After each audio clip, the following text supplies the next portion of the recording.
शरीरासाठी ताकद येण्यासाठी, त्याचप्रमाणे ज्या लोकांचे केस गळतात आणि थकवा दूर होण्यास, थंडी विशेष, आज मी तुम्हाला अळीची खीर दाखवणार आहे। खीर म्हटलं तर आज आपण लापसीचा रवा वापरून आज खीर बनवणार। अगदी मोठ्या प्रमाणात 1 वाटीच्या प्रमाणात ही सर्व खीर आहे ही रेडी होते आणि जवळजवळ ही खीर आहे ही 4 माणसं खाऊ शकतात इथपर्यंत ही रेडी होते। बाळंतिणीचा आहार म्हटलं तर आसळबीची खीर। आसळबीला बरेच जण हलीम म्हणतात, त्याचप्रमाणे बरेच जण वेगवेगळ्या भागामध्ये वेगवेगळ्या पद्धतीने ह्या अळीला नाव दिलं जातं। आता आमच्याकडे इथे आसळबी नाव। नमस्कार मंडळी, मी अश्विनी महेश पाटी किचन ब्लॉगमध्ये तुमच्या सगळ्यांचं स्वागत आहे। तर चला आपण आपल्या रेसिपीला सुरुवात करूया। आसळबीची पेज बनवण्यासाठी आपण वाटीचं प्रमाण घ्या, अगदी परफेक्ट वाटीचं प्रमाण ठेवा, म्हणजे तुमची पेज आहे म्हणजेच खीर आहे ती खूप सुंदर लागेल। कारण ही ना जास्त जर का आपण बनवली ना आणि प्रमाण जास्त घेतलं तर कडवटपणा येतो आणि बरेच जण काय होतं, कडवटपणा आल्यानंतर खीर खायला होत नाही, म्हणून आज वाटीचं प्रमाण दाखवते। तर आणि आज आपण जी खीर बनवते लापसी रवा, जो रवा येतो गव्हापासून, त्याच्यापासून आपण खीर बनवणार आहोत। तर हा लापसीचा रवा घेतलेला आहे, जवळजवळ बघू शकता हा थोडासा 1 वाटी घेतला, थोडासा कमी आहे इथपर्यंत आपण घेणार, कारण हा रवा आहे आपण हा भिजत घालणार आहोत। त्याचप्रमाणे मी मेथी भाजली होती आणि भाजल्यानंतर बरीच भाजली, कारण थंडीमध्ये आपल्याला भरपूर अशी पेस्ट प्यायची इच्छा होते नेहमीच, आणि जेवढी पेस्ट पिईल तेवढी थंडीमध्ये खूप चांगली असते शरीरासाठी।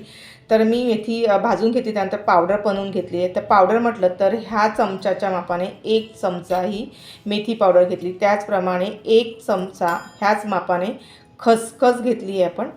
त्याचप्रमाणे मी घेतली आहे आसळबीसुद्धा मी भाजून घेतली, त्याच्यानंतर पावडर करून घेतली आहे। पावडर केल्यानंतर ह्याच चमच्याच्या मापाने मी जवळजवळ इथे 3 चमचे आसळबी घेतलेली आहे।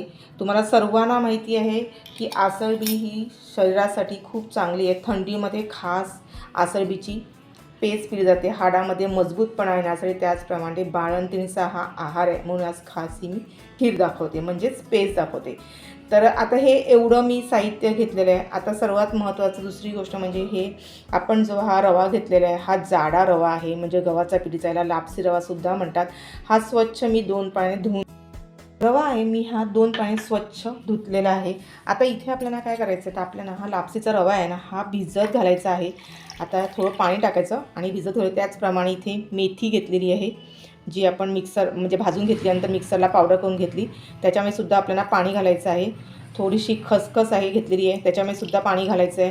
त्याचप्रमाणे आसळबी घेतली, त्याच्यातसुद्धा आपल्याला पाणी घालायचं आहे आणि सर्व आपल्याला हे मिक्स करून सर्व साहित्य हे आपण अर्धा तासासाठी भिजत घालणार आहोत। आता इथे सर्व साहित्य मी अर्धा तासासाठी भिजत घातलं होतं।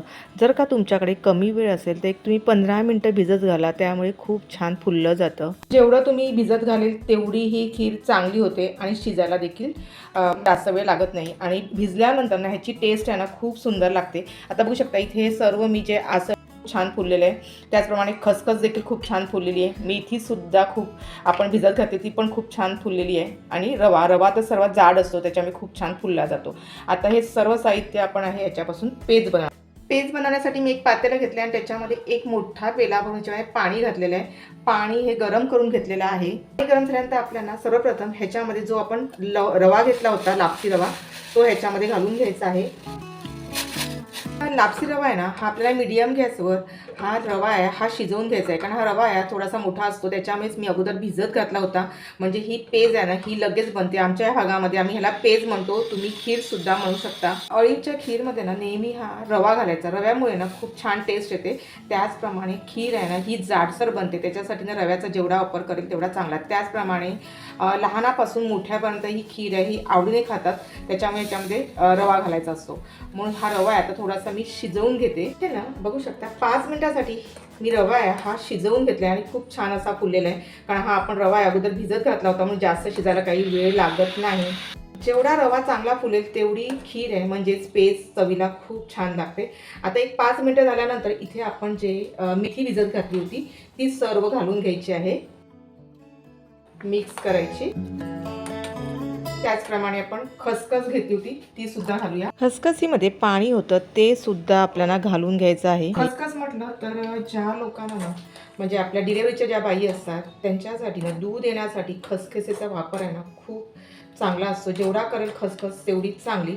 आणि त्याप्रमाणे इथे आपण घातलेली आसळबी.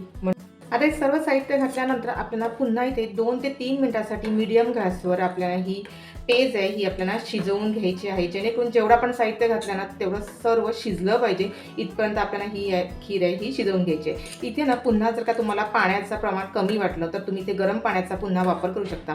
कारण मी अगोदर जेव्हा पाणी गरम केलं होतं थोडंसं त्यातलं पाणी गरम काढून ठेवलं होतं आणि त्यानंतर ह्याच्यामध्ये पुन्हा पाणी घातलेलं आहे. आणि आता ही खीर आहे थोडीशी आपण शिजवून घेऊया. 1-2 मिनिटासाठी ही खीर आहे ही मी शिजवून घेतली. आता ह्याच्यामध्ये आपल्याला घालायचं आहे खारीक पावडर 1 चमचा. मिक्स करून घेऊया. आता 1-2 मिनिटासाठी ही खीर आहे आपण शिजवून घेतली आणि त्यानंतर इथे आपण 1 वाटी दूध घेतले ते सर्व आपल्याला घालून घ्यायचं आहे. आणि जे मी दूध घातलेले आहे ते साई साकट दूध आपण घातलेले आहे. साय जेवढी घालेल मध्ये चांगली. आता इकडे जेवढं आपण साहित्य वापरलं तेवढं सर्व पौष्टिक असं आहे. आणि ज्यावेळेस थंडीसाठी विशेष म्हणजे ज्यावेळेस थंडीमध्ये भरपूर अशी उष्णतेची शरीराला गरज असते अशा वेळेस सर्व उष्ण जेवढे पदार्थ आपण घालू तेवढी ही खीर आहे ही चविष्ट असते. आणि ज्या लोकांना ना कंबर दुखत असेल त्यांच्यासाठी 1 नंबर ही खिरीचं औषध म्हटलं तरी चालेल असं बहुगुणी ही औषध म्हणजे खीर आहे. त्याच्यामुळे अशा पद्धतीने कंबरदुखीच्या वेळेस ना अशा पद्धतीने खीर आहे ना ही बनवून रोज सकाळी जेव्हा आपण ज्यावेळेस चहा पितो ना चहा पिण्याच्या अगोदर ही खीर बनवून प्यायची. त्याचप्रमाणे जर का सकाळी वेळ नसेल तर संध्याकाळच्या वेळेस ही खीर अशा पद्धतीने बनवून प्यायची. अगदी पौष्टिक अशी ही खीर रेडी होते. आता इथे बघू शकता एवढी जाडसर इथे खीर रेडी झालेली आहे. त्यामध्ये आपल्याला 1 चमचा तूप घालायचं आहे. गूळ घालते. गूळ घातले तर तुम्ही तुमच्या आवडीनुसार घालू शकता. थोडंसं मीठ घालते. कुठल्याही गोड पदार्थामध्ये थोडंसं मीठ घातलं ना का अतिशय चविष्ट पदार्थ बनतो. त्याचप्रमाणे इथे मी ड्रायफ्रूट्स घेतले आहेत माझ्या आवडीप्रमाणे. बदाम घेतले आहेत, काजू आणि मनुका घेतलेले आहेत. आता इकडे ना तुम्ही तुमच्या आवश्यकतेनुसार कुठली ड्रायफ्रूट्स घालू शकता. कारण इकडे जेवढे खिरीमध्ये ना जेवढे ड्रायफ्रूट्स घालतील ना तेवढे अतिउत्तम. बऱ्याचशा गोष्टीसाठी ह्या खिरीचा उपयोग होतो. आणि ज्या लोकांचे सांधेदुखी असतील थंडीमध्ये भरपूर सांधेदुखीचा त्रास होतो अशा वेळेस अशी खीर आहे ना ही करून प्यायची. आणि त्याचप्रमाणे ह्याच्यामध्ये भरपूर असं कॅल्शियमसुद्धा आहे. म्हणून आवर्जून स्त्रियांसाठी ही खीर आहे ना ही खूप चांगली आहे. 2 मिनिटासाठी ही खीर आहे मी गॅसवर ही शिजवून घेतलेली आहे. आता मी गॅस बंद करते कारण एवढा हा खीरला ना जाडसरपणा आला आणि सर्व साहित्य जेवढं घातलं तेवढं खूप छान असं फुललेलं आहे आणि खीर देखील खूप छान शिजलेली आहे. ही पूर्ण खीर थंड झाल्यानंतर ह्याला जास्त दाटसरपणा येतो. त्याच्यासाठी आपल्याला जास्तसुद्धा अशी खीर शिजवायची नाही आहे. जेवढे आपल्याला साहित्य घातल्यावर शिजलेलं आहे तोपर्यंतच आपल्याला ही खीर आहे ही शिजवून घ्यायची आहे. खीर बघू शकता किती मस्त असं जाडसरपणा ह्या खिरीला आलेला आणि खूप सुंदर अशी ही खीर रेडी झाली. लहानापासून मोठ्यापर्यंत खातील इतकी टेस्टी अशी ही खीर आहे रेडी होते. चवीला 1 नंबर अशी लागते. तर आजच्या भागामध्ये मी तुम्हाला पौष्टिक खीर कशी बनवायची ते दाखवलेलं आहे. थंडी विशेष खीरची रेसिपी दाखवलेली आहे. तर आजचा व्हिडिओ आवडल्यास ना भरपूर मित्र मैत्रीण नातेमध्ये शेअर करा. त्याचप्रमाणे चॅनलवर कुणी नवीन असतील आणि अजून सबस्क्राईब नसेल केलं तर ते करून घ्या. बाजूला बेल बटन ते देखील दाबायला विसरू नका. कारण जेव्हा जेव्हा माझा व्हिडिओ अपलोड होतो तो तुम्हाला सर्वप्रथम बघायला मिळेल. त्याचप्रमाणे एक लाईक देखील करा आणि लाईकच्या बाजूला हाईपचं बटन आहे ते देखील दाबायला विसरू नका. अशाच भेटूया एक छानशा व्हिडिओला. तोपर्यंत बाय बाय. स्वस्त राहा, सुरक्षित राहा आणि खात राहा. धन्यवाद.